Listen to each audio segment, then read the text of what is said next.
Okay, so now we're gonna do what's called a single leg stretch. We just finished the ab series and we compressed and tightened up our ab muscles quite a bit. So now in Pilates, you typically do an exercise that stretches the muscles you just tightened and elongates the ones that you had compressed before. So now we're on our bellies, okay? We're resting on our elbows and we're lifting up. One of the things that happens in osteoporosis is we tend to do this. So we're gonna try to counteract that by actively pressing into our arms and lifting our upper backs up. You will need to use your ab muscles to support your back and to help you lift up.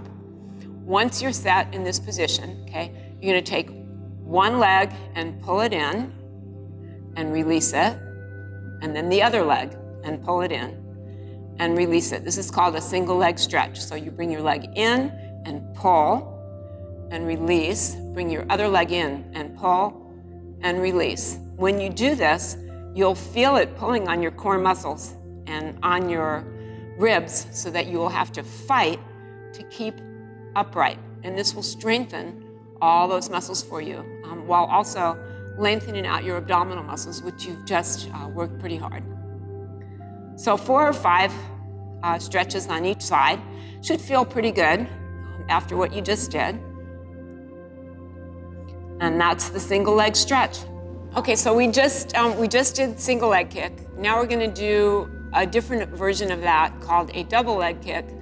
The important thing to remember with double leg kick is you have to be really good about letting your head rest on one side and then on the other side so that you don't strain your neck.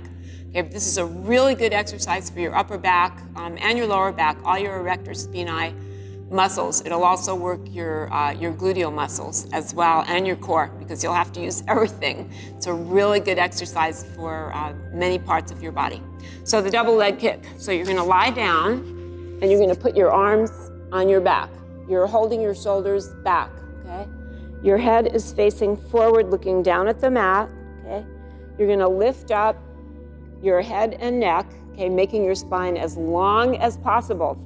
Pretend that you have somebody with a string attached to the top of your head, pulling your head and neck up and long, okay?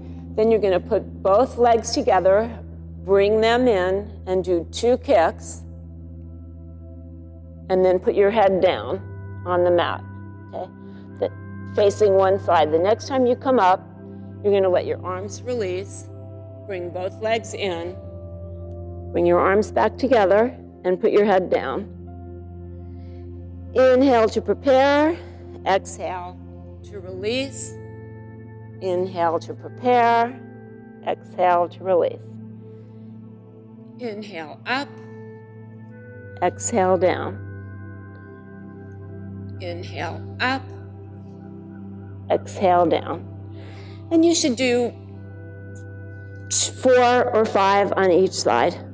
So inhale and lift up, exhale and come down. Inhale and come up, exhale and come down. Inhale and come up, exhale and come down.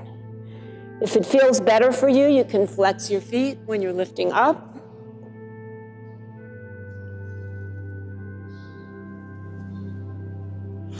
And after 4 or 5 on each side, you will know that you've done enough and you can just relax. Now that you've finished the double leg kick, we're gonna move to our sides and we're gonna do a series of leg exercises on our sides that are gonna work on the deep lateral rotators and stabilizing muscles for your hips and also your core because you'll be holding yourself on your side. So your core will have to be active as well. So you're gonna roll over onto your side, okay, and stretch out. Better on the mat here, okay.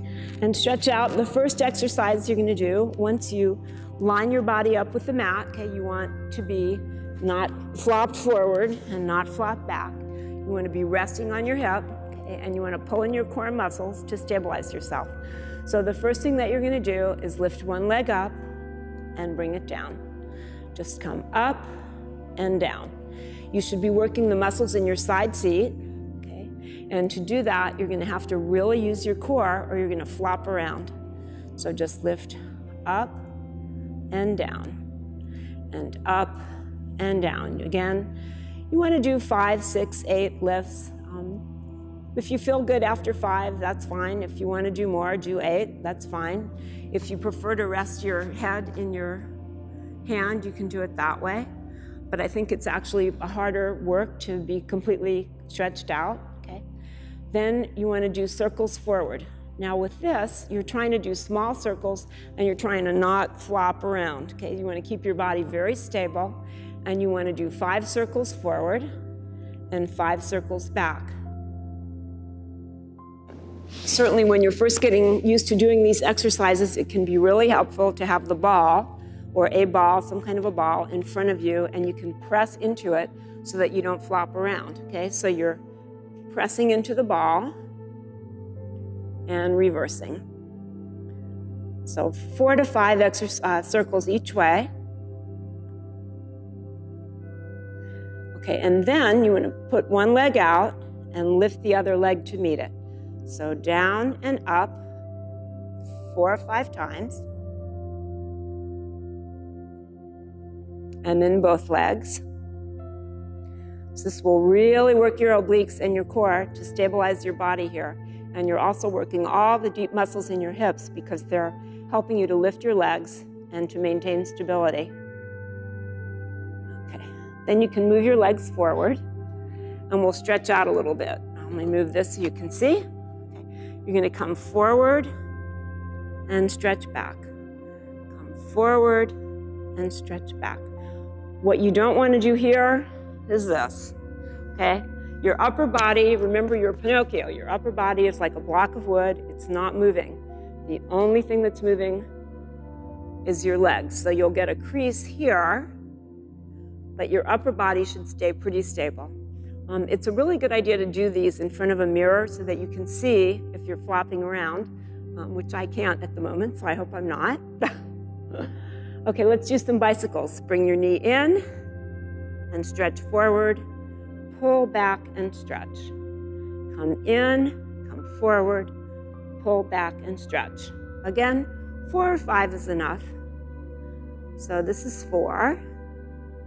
Let's do one more, and then we'll reverse that and do a reverse bicycle. Again, you're trying to keep your upper body stable and just use your legs.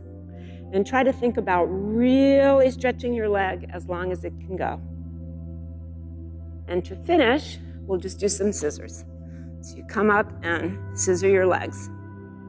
Again, 4 or 5 times is plenty.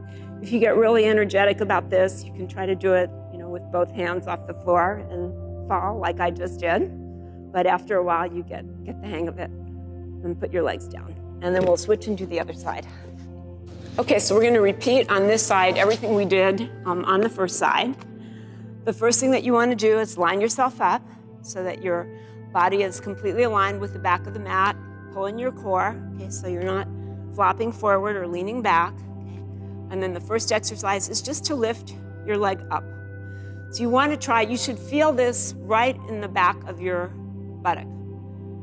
You're pulling in on all these muscles that directly attach to your pelvis and help keep your femur well seated in your pelvis so that you're stable and you don't fall. So that's the first one. Then the circles. And you can put the ball in front if you want it. So 4 or 5 circles forward and 4 or 5 circles back.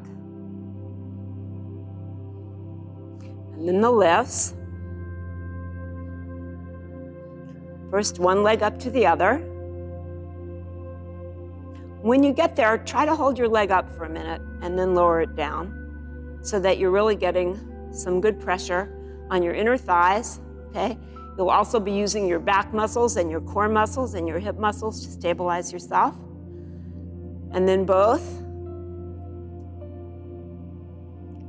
Just 4 or 5 lifts is plenty, trust me.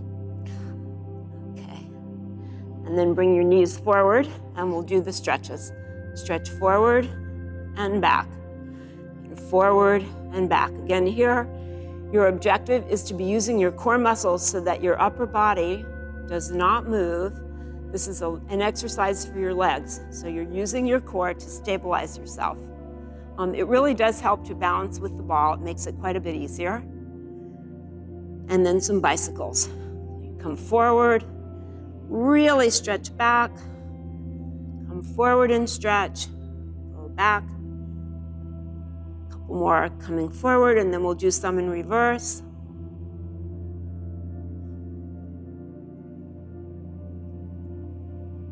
Just 4 or 5 is plenty. Each time that you reach back, think about 1, stabilizing your core muscles, and 2, getting as long in your leg as you possibly can. And that's the leg series.